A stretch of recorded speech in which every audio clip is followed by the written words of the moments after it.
Gracias por continuar con nosotros, el licenciado Eduardo Escobar, director ejecutivo de Acción Ciudadana, nuestro segundo invitado en esta mañana de día miércoles. Análisis de las propuestas de reformas al Código Procesal Penal, a la Ley de Acceso a la Información Pública y a la Constitución salvadoreña. Tres temas que no creo que logremos abordar completamente, pero comencemos con lo que habíamos platicado en el segmento anterior, y son las reformas al Código Procesal Penal. Su valoración. Bueno, yo creo que en primer lugar habría que señalar que las organizaciones de sociedad civil en general y cualquier abogado que se precie de ser un buen abogado no pueden estar en contra de ninguna acción que implique el combate a la corrupción, ya sea del pasado, del presente o bien hacia el futuro. O sea, creo que hay que partir de eso, porque muchas veces la narrativa del gobierno lo que quiere hacer ver es que las organizaciones, cuando cuestionamos algunas de las medidas, estamos defendiendo la corrupción, estamos defendiendo a los mismos de siempre, como lo maneja el gobierno, pero esto no es así. O sea, las organizaciones estamos en favor que se investigue, se judicialice, se sancione a los responsables de corrupción. Eso creo que hay que decirlo claramente, Moisés.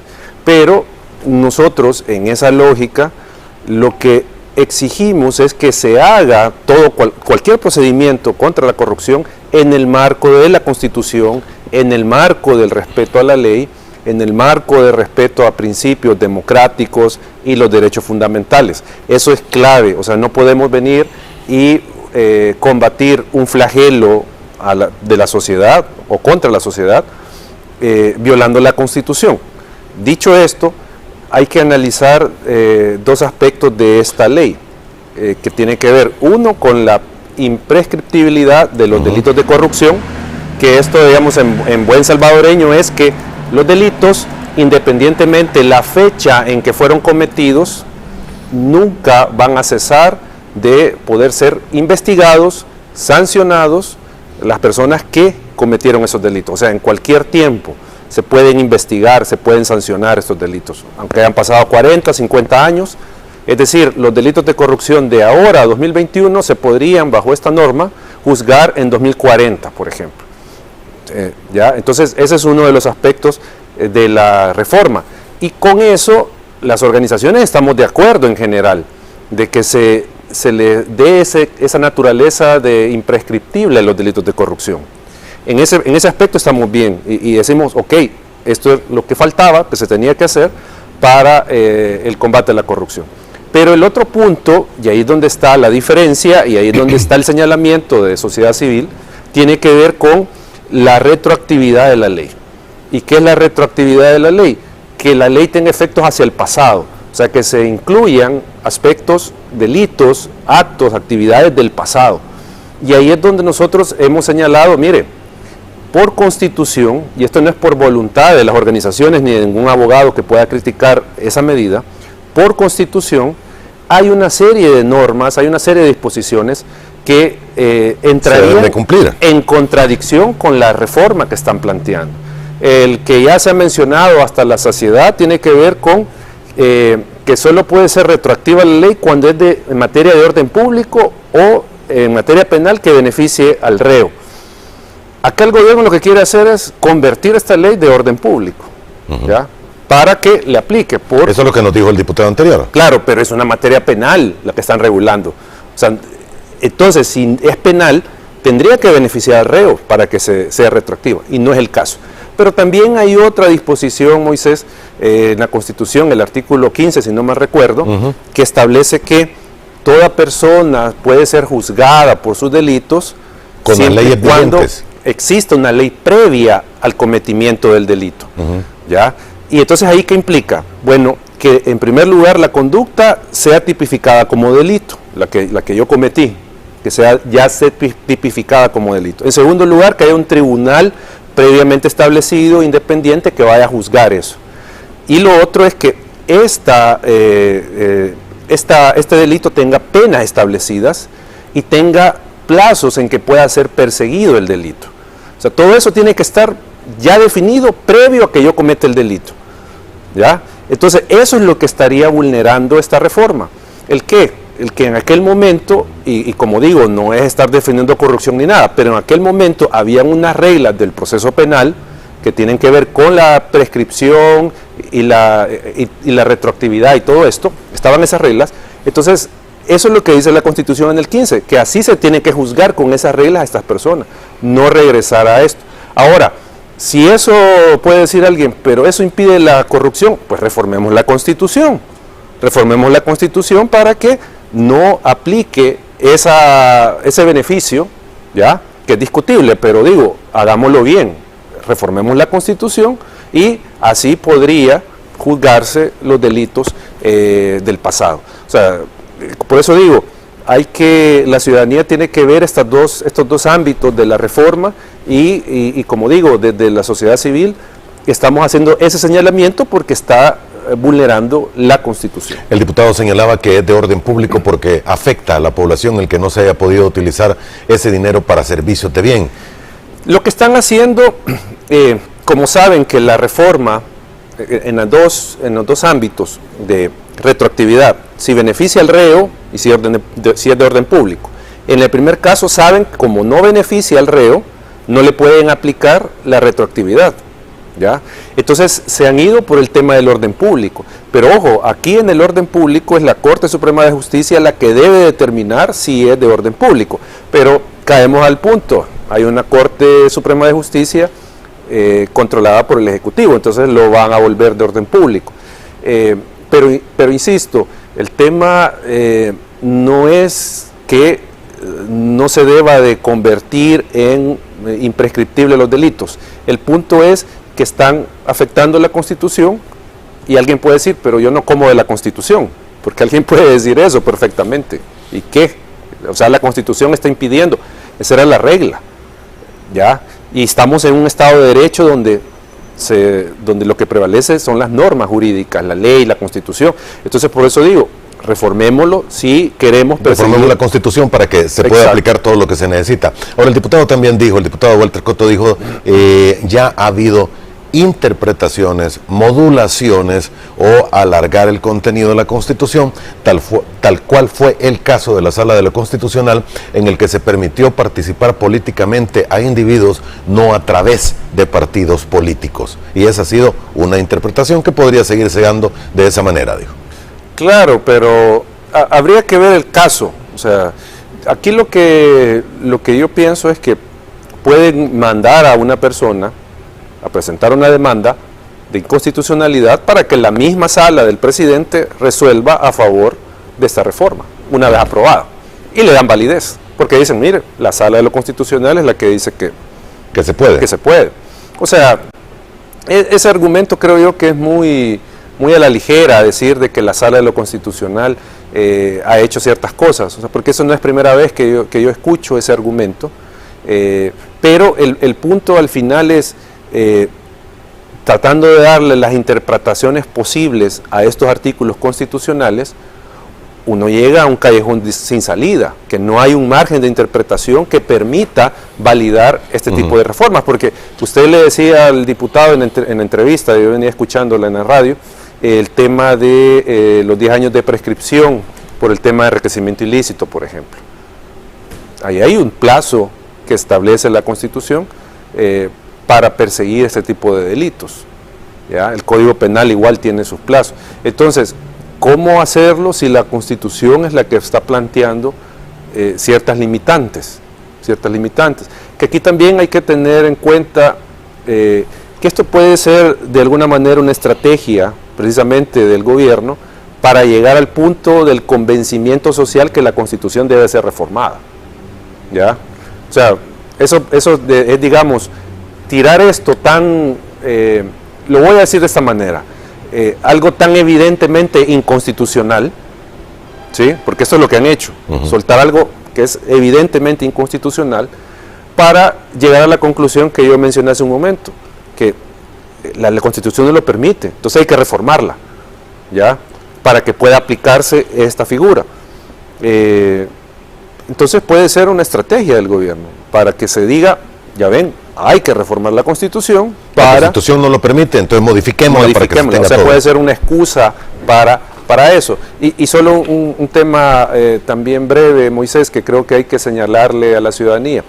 Toda esta acción del Ejecutivo y de la Asamblea Legislativa no hay que perder de vista que tienen un contexto, y es crear primero una distracción de los temas de corrupción del actual gobierno. Recordemos que Corte de Cuentas hizo señalamientos del mal manejo de fondos en la pandemia. CICIES hizo 12 o 13 avisos a la Fiscalía con el tema de manejo de fondos públicos en la pandemia, ¿sí? ¿Qué fue lo que hizo el gobierno? Destituir al fiscal que estaba investigando, expulsar a CICIES. Sale la lista Engel y salen con la narrativa de esta es la verdadera lista. Crean una comisión de sobresueldos, crean una comisión de ONG contra las ONGs, ahora tiran esta reforma. Es decir, no hay que perder de vista que todo esto es parte de una estrategia también del gobierno de tratar de desviar la atención de los señalamientos que tiene en su contra. Eso, tampoco hay que caer en la ingenuidad de que hay un interés legítimo del gobierno en combatir la corrupción.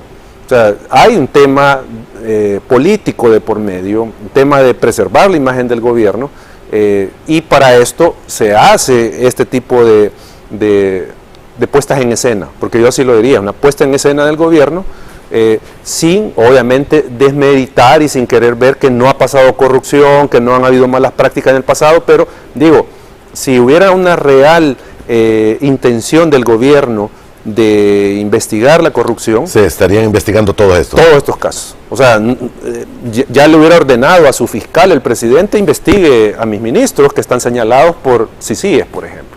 Ahora, en el caso de la CICIES, se mencionan esos 12 casos, pero públicamente no se conocen, señor. No se conocen. Solo... pues, se supone que hay, se supone que fueron enviados a la Fiscalía. Sí, no se suponen, fueron. Yo tuve conocimiento que el mismo comisionado, el que presentó estos avisos, y sabemos que tienen que ver con aquellos ministerios que manejaron fondos en la pandemia. Es decir, agricultura, salud, obras públicas, si no mal recuerdo, que son ministerios que estaban con manejos altos de fondos durante la pandemia. Y que si comenzamos a armar las piezas, por ejemplo, decía el presidente de la Corte de Cuentas que habían tenido problemas para ingresar a algunos ministerios para hacer las auditorías, para hacer la fiscalización respectiva. Entonces, uno podría ir perfilando cuáles ministerios y sobre qué casos son los que podría haber una investigación de CICIES, y esos fueron los avisos que están en la Fiscalía. Porque recordemos, está el tema al Ministerio de Economía por el tema de las transferencias de los $300, que habían 100,000, según la Corte de Cuentas, 100,000... Que no coincidían, ¿no tú dices? Que no coincidían o que eran duplicados, no me recuerdo. No había justificación del desembolso.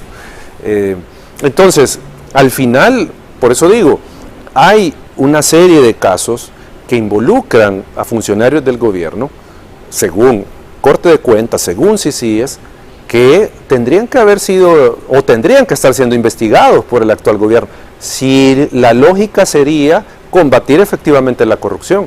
Porque yo como presidente, ¿por qué voy a estar cuidando a un corrupto que está dentro de mi gobierno, habiendo dicho que yo no iba a permitir corrupción en mi gabinete? O sea, yo no quiero responsabilizar al presidente porque un ministro desvió fondos. O sea, eso, ¿qué responsabilidad puede tener el presidente? A menos que supiera, ¿ya? Pero sí es responsable el presidente que, sabiendo que este funcionario ha manejado irregularmente los fondos, no lo cesa del cargo y no ordena una investigación contra él. Ahí sí hay responsabilidad del presidente. Entonces, por eso digo, qué bien que se busque, que la corrupción se juzgue de aquí en adelante siempre, muy bien, pero juzguemos toda la corrupción, no solo la del pasado, juzguemos la del presente también. Muy bien, hay muchos temas que se están hablando. El otro que salió el fin de semana fue también las posibles reformas o la revisión de reformas a la Constitución de la República por parte de la comisión creada por el Ejecutivo para analizar si no me equivoco, serían 196 reformas de 196 artículos que serían reformados de un total de 272. Algo así creo que es el balance que hizo el vicepresidente de la República. Claro. Bueno, no se conoce mucho. No se conoce mucho. Solo hay algunas cosas que se han conocido, se han filtrado o las ha expresado el vicepresidente, pero yo creo que aquí habría que empezar señalando, Moisés, el tema de ¿tendrá legitimidad el presidente para impulsar una propuesta de reforma constitucional? Ese es un punto. ¿Tendrá esa legitimidad? Y aquí no me vengan a decir que el pueblo lo apoyó, no, estoy hablando desde el punto de vista jurídico. Si nosotros analizamos, el presidente no tiene la potestad constitucional de iniciar un proceso de reforma constitucional. A lo sumo, pues obviamente hacer algún análisis de qué es lo que se puede reformar, pero ya presentar un proyecto o dárselo a sus diputados, ahí es donde ya uno comienza a dudar de la legitimidad del presidente para hacer esto. Eso en primer lugar. Y esto no quiere decir que no deba hacerse ajustes a la Constitución, ¿ya? O sea, eso no estoy desvirtuando de que hay cosas que hay que analizarlas si es pertinente reformarlas o no. Y digo analizarlas, ¿por qué? Porque precisamente hay otras vías para ampliar el ejercicio de los derechos, para ampliar algunas disposiciones constitucionales sin necesidad de reformarlas. Es decir, por la vía de la interpretación de los tribunales constitucionales, usted puede ampliar el alcance de un artículo de la Constitución, ¿ya? Lo puede ampliar a lo que tradicionalmente u originalmente se pensó, pero también puede hacerlo por vía legal. Usted puede emitir leyes que amplíen el ejercicio del derecho. Entonces hay otras vías para ampliar el alcance de la Constitución que acá no se han... Sin tener que trastocar la Constitución. Sin tener que tocarla, porque ese argumento de que la Constitución no se adecúa a los tiempos, pues yo podría decirles, miren, vean la Constitución de Estados Unidos de cuándo es, por ejemplo. ¿Cuánto tiene? Tiene más de 200 años esa Constitución. Y todavía está vigente. Por eso digo, el punto acá es cómo le damos vida a la Constitución por otras vías que no impliquen su reforma. Ese es un primer punto. Y lo segundo, el respeto a la Constitución. O sea, hay argumentos que se han dicho de que, por ejemplo, con un tribunal constitucional sí se va a aplicar justicia. Una cosa por ahí, palabras más, palabras menos. Y se va a garantizar independencia. Si ni respetaron a la Sala de lo Constitucional, a la que teníamos, no la respetaron, entonces no es un tema del diseño de las instituciones, sino que es un tema, en primer lugar, de que se respete lo establecido, que se respete el marco constitucional. Eso es lo primero. Entonces, resumiendo, un punto es legitimidad del gobierno para impulsar esto. En segundo lugar, tendríamos que decir, ¿era necesaria la reforma? ¿Es necesaria la reforma constitucional? Y un tercero, ¿para qué la reforma constitucional? ¿Cuál es el objetivo? ¿Qué es lo que quiere el Ejecutivo con la reforma?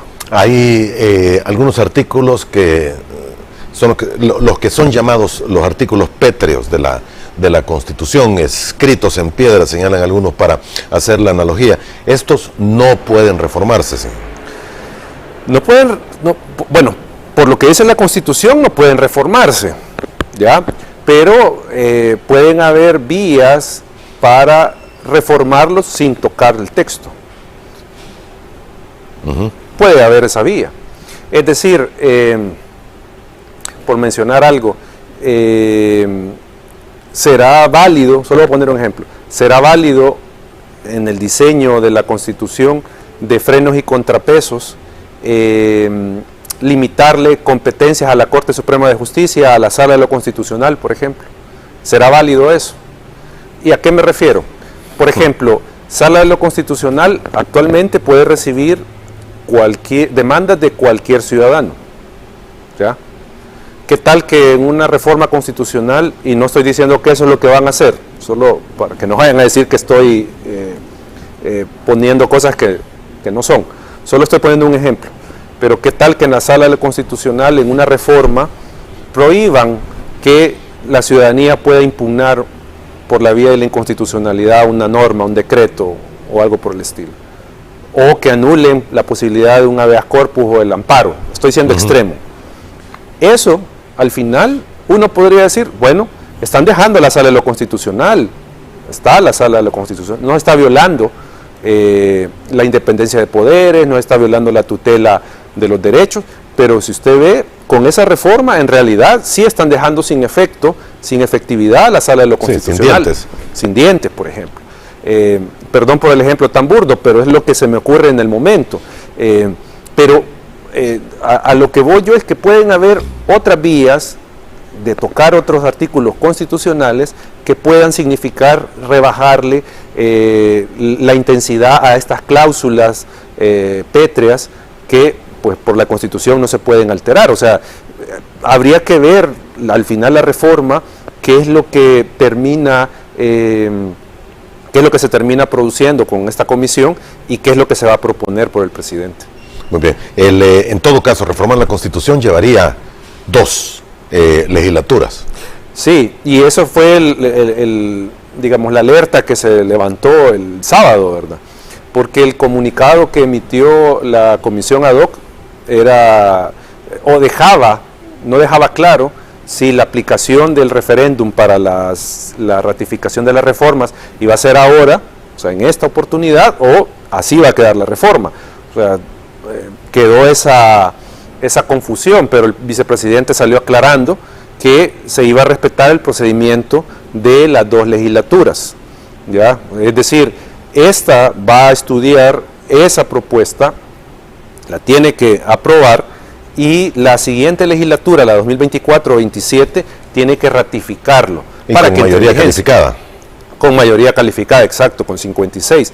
Entonces, ahí va a ser la oportunidad para la ciudadanía de decir sí o decir no a la reforma, ¿ya? Porque si no están de acuerdo con lo que se apruebe en este momento por la Asamblea Legislativa, la ciudadanía por medio del voto puede decirle no queremos esta reforma constitucional, y no le da el número de votos suficientes al Partido Nuevas Ideas para que ratifique la reforma en la siguiente legislatura. Es decir, aquí hay la posibilidad de un control ciudadano a la reforma constitucional, que es con el tema de decirle no por medio del voto a una reforma constitucional. Ok, en algún momento usted ha señalado que el referéndum podría ser un problema por la constante desinformación que existe en el país. Sí, es que hay que tener en cuenta algo. Es positivo darle poder a la ciudadanía, sin duda, nadie puede estar en contra de eso, pero es un problema cuando esta ciudadanía es desinformada, y es desinformada por el poder político, por ejemplo. Cuando la ciudadanía no se le informa adecuadamente los alcances, los impactos de una medida que se va a tomar, entonces la ciudadanía vota con los ojos tapados, así como lo ha venido haciendo siempre. No estoy diciendo que antes la ciudadanía votaba con los ojos sin venda, no.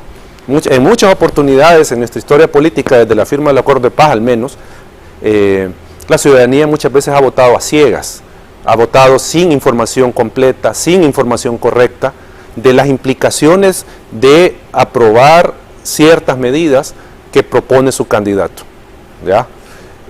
Entonces caeríamos a ese punto de nuevo, que la ciudadanía, que por un lado desinteresada, veamos los porcentajes de participación electoral, estamos hablando de cerca de la mitad del padrón electoral la que acude a votar, desinteresada. Segundo, una ciudadanía que está siendo mal informada por diferentes actores, no solo el poder, sino que actores que están vinculados al poder están siendo desinformados, ¿ya? Les están dando la información a medias. Entonces, esta ciudadanía, ¿qué tipo de decisión puede tomar? Y no estoy diciendo que la ciudadanía sea ignorante, porque no estoy diciendo eso, estoy diciendo que está desinformada y le tergiversan la realidad. Entonces, ahí hay un riesgo de que un partido político tenga en una coyuntura una mayoría que le permita aprobar una reforma constitucional, y por la vía de el populismo, por la vía del engaño, de la desinformación, logren el respaldo de la gente y terminen votando, usted puede cambiar la Constitución las veces que quiera, cuando quiera y como quiera. O sea, no va a haber límite para hacer eso, ¿ya? Y ese es el riesgo que se está advirtiendo o que se puede advertir de abrir para la reforma constitucional una ratificación por la vía del referéndum. Muy bien, tengo que hacer la última pausa comercial, la vamos a hacer en este momento, volvemos en 3 minutos y hay algunos interrogantes más de los amigos televidentes, ya volvemos.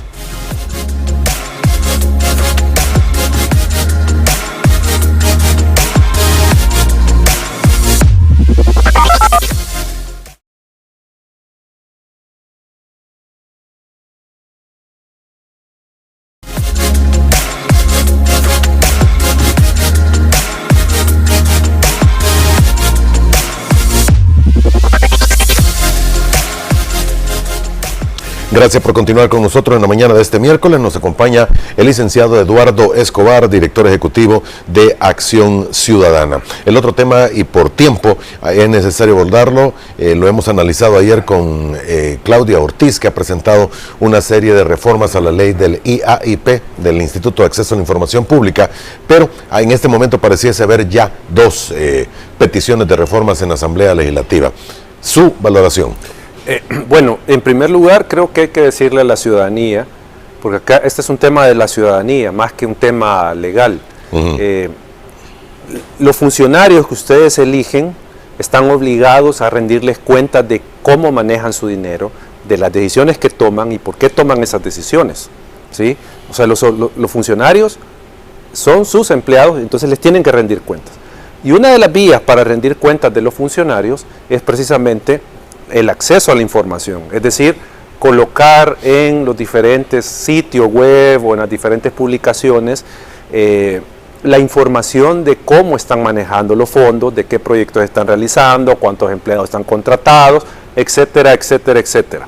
Eso por ley están obligados, y más que por ley, por principio democrático están obligados los funcionarios a rendir esa cuenta, a informarle a la ciudadanía cómo se está manejando la cosa pública. Ese es su derecho y es la obligación de los funcionarios. Este derecho y esta obligación se concreta en la Ley de Acceso a la Información Pública. Ahí es donde se plasma su derecho a conocer esta información y esa obligación del funcionario a rendirle cuentas. Entonces, dentro de esa información que le tiene que rendir cuenta el funcionario, está la que se conoce como información pública oficiosa.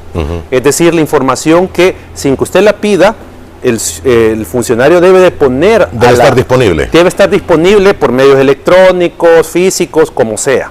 Le tiene que decir, mire, en este año nuestro presupuesto es tanto, estos son nuestros proyectos, estos son nuestros asesores, etcétera, etcétera, etcétera. Todo lo que tiene que ver y lo que dice la ley. Entonces, esa información es, digamos, la básica que debe de dar a conocer una institución pública, un funcionario. Y estamos hablando desde las alcaldías hasta la presidencia de la República. Entonces, dicho esto, y perdón que amplié la respuesta con esto, pero creo que es importante decirle a la ciudadanía esto. Lo que pretende hacer la reforma que se ha presentado, y si no mal recuerdo es por el Ejecutivo, sí, por el Ejecutivo, sí, iniciativa del Ejecutivo y la bancada de Nuevas Ideas, es que la información que estamos mencionando de presupuestos, proyectos, gastos de la institución pueda convertirse en información reservada, ¿ya? Es decir, que usted ya no puede acceder ni tan siquiera al presupuesto de la institución, a los gastos que está ejecutando, las compras que está ejecutando, que de hecho ya lo están haciendo, ya están reservando toda la información.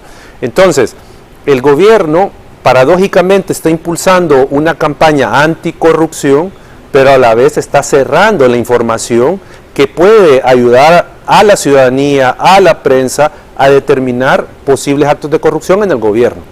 Es decir, son las dos caras de una misma moneda lo que está haciendo el gobierno. Combato la corrupción de antes, pero la de ahora la estoy cerrando. Entonces, por eso es nociva la reforma, porque la información que todos debemos de conocer, el gobierno pide dejarle a discreción de los funcionarios que la conviertan en reservada. Es decir, el día de mañana yo voy y le pido el presupuesto al Ministerio X, si esta ley, esta reforma entra en vigencia, lo que significaría es que me van a decir, no, mire, por razones de seguridad nacional, yo no le puedo dar esta información porque es reservada. No le voy a decir cuál es mi presupuesto del año.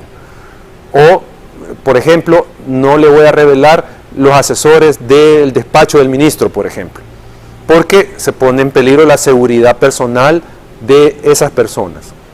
Y niegan la información, ¿ya? Yo puedo ir a mi municipio y decirle a la alcaldía, mire, ¿cómo va la ejecución del proyecto de adoquinado que usted promovió en la campaña electoral? Eso lo pueden dejar reservado si se le ocurre al funcionario, si alega la reserva. Entonces usted ya no va a conocer cómo se está manejando su fondo. Entonces por eso esta reforma es nociva para el derecho a saber, para el derecho, en este caso, de acceso a la información y vulnera la obligación de rendir cuentas de los funcionarios. Está en estudio en este momento. Está en estudio, que ojo, hay una vulneración a la seguridad jurídica y al proceso de formación de ley por parte de la Asamblea Legislativa. ¿Por qué? Porque la primera versión que metieron, o sea, hay dos versiones. Ah, sí. Presentaron una en fecha 5 o 6 de julio, no me recuerdo. Y después la cambiaron, parece. Y después la cambiaron, con la misma fecha, con la misma firma, pero le habían suprimido un artículo, que era lo de la declaración de probidad. O sea, la cambiaron, no retiraron y presentaron una nueva. No, es porque el procedimiento hubiera sido retirar y presentar una nueva. Exacto. O en la comisión hacer la enmienda. O sea, agregarle, sugerir que se le agregue o se suprima un artículo. Pero no hicieron eso, porque tiene la misma hora, la misma fecha, o sea, la misma carátula pues del documento, solo que le quitaron en la última versión que está publicada, le quitaron ese artículo de las declaraciones de probidad. Entonces, por eso digo, es un serio problema de seguridad jurídica la que nos está metiendo este gobierno. Yo me recuerdo que en anteriores legislaturas algunas veces se señaló que se había cambiado una coma, un punto de dictámenes. Ya eso ya se había escuchado, de dictámenes. Acá lo que están haciendo es cambiar la pieza de correspondencia que se estaba introduciendo. Antes de que llegue al Pleno, sí. Antes de que llegue a su estudio incluso, sí, o sea, la respectiva comisión. Sí, y eso, digo, son prácticas del pasado las que están haciendo con estos cambios. Ya casi tenemos que ir terminando, pero otro tema que no puedo dejar de abordar es que se ha plantado en algún instante que pudiese haber un tribunal de justicia, que no sé si la idea es un tribunal constitucional, más bien dicho. Sustituyendo a una sala de lo constitucional. ¿Esta idea ha sido planteada en algún sector definitivamente o es lo que se escucha? Entiendo yo que esa es una de las iniciativas que va a promover en la reforma constitucional el Ejecutivo, que ya no sea la sala de lo constitucional quien conozca de la materia constitucional, sino que sea un tribunal constitucional fuera de la Corte Suprema de Justicia, con autonomía, independencia y todo lo demás. Esa es la propuesta que se está manejando. Yo he escuchado algunos argumentos a favor de esto, que eso le garantizaría o le daría al país un verdadero tribunal constitucional, dicen algunos. Pues sí, pero si ya tenemos un tribunal constitucional, que es la sala de lo constitucional, o sea, ya tiene todas las facultades, todas las potestades para decidir sobre la materia, y es el tribunal de cierre en materia constitucional. O sea, yo no veo que falte crear un tribunal constitucional, pero bueno. O sea, hay países que sí lo tienen. Hay países que sí lo tienen, pero eso es una opción de diseño. O sea, Guatemala, por ejemplo, tiene un tribunal constitucional que conoce de diferentes procesos y digamos es la autoridad de cierre en materia constitucional. Habría que ver si aquí es conveniente o no hacerlo, pero el punto es, ese argumento de que no hay tribunal constitucional es falso. Hay un tribunal constitucional, es la sala de lo constitucional. Me quedan 2 minutos. ¿Han presentado ya, porque ustedes llevan este análisis muy concienzudo, han presentado ya la mayoría de funcionarios su declaración de patrimonio? Nosotros hemos, la semana pasada presentamos este informe sobre el estado de presentación de las declaraciones de probidad. Hemos encontrado que del actual gobierno, por ejemplo, faltan, si no mal recuerdo, 1.600 declaraciones de patrimonio, tanto de inicio como de cierre. La mayoría son cargos intermedios, no son cargos altos. Más de algunos, no recuerdo si hay alguno de cargo alto que no Pero la ha son presentado. mandos medios la mayoría. Son mandos medios la mayoría, pero ojo, son los que manejan fondos públicos. ¿Ya? Esos son los que no han presentado la declaración. Del gobierno anterior, igual creo que habían 800 declaraciones Que no se habían presentado. Que no se han presentado. A pesar de que terminaron ya. A pesar, incluso hay declaraciones de inicio de funciones que no han presentado. Lo mismo la Asamblea Legislativa actual, creo que faltan 19 declaraciones de patrimonio por presentar de la actual legislatura. No han presentado. De los propietarios, de suplentes, creo que es un número similar. Creo que hay... Son 160 y tantas declaraciones de los diputados, ¿verdad? 164. Sí, 168. 68, perdón. Solo habían presentado creo que 135. O sea, faltan 60 y tantas entre propietarios y suplentes de la actual legislatura. De la anterior igual, no me recuerdo exactamente el número, si son 60 o 70 las que no se han presentado. Incluso de inicio no han presentado. Y de la legislatura 2015-2018 también hay pendientes declaraciones de presentación. Muy bien, vamos a ver qué ocurre. Señor, gracias por haber estado con nosotros esta mañana. No, gracias por el espacio, muy amable. Un gusto. No, que tengan muy buenos días. Igual. Llegamos hasta aquí, gracias por habernos acompañado. Buenos días. Primero Dios, nos volvemos a ver mañana a la misma hora. Feliz miércoles.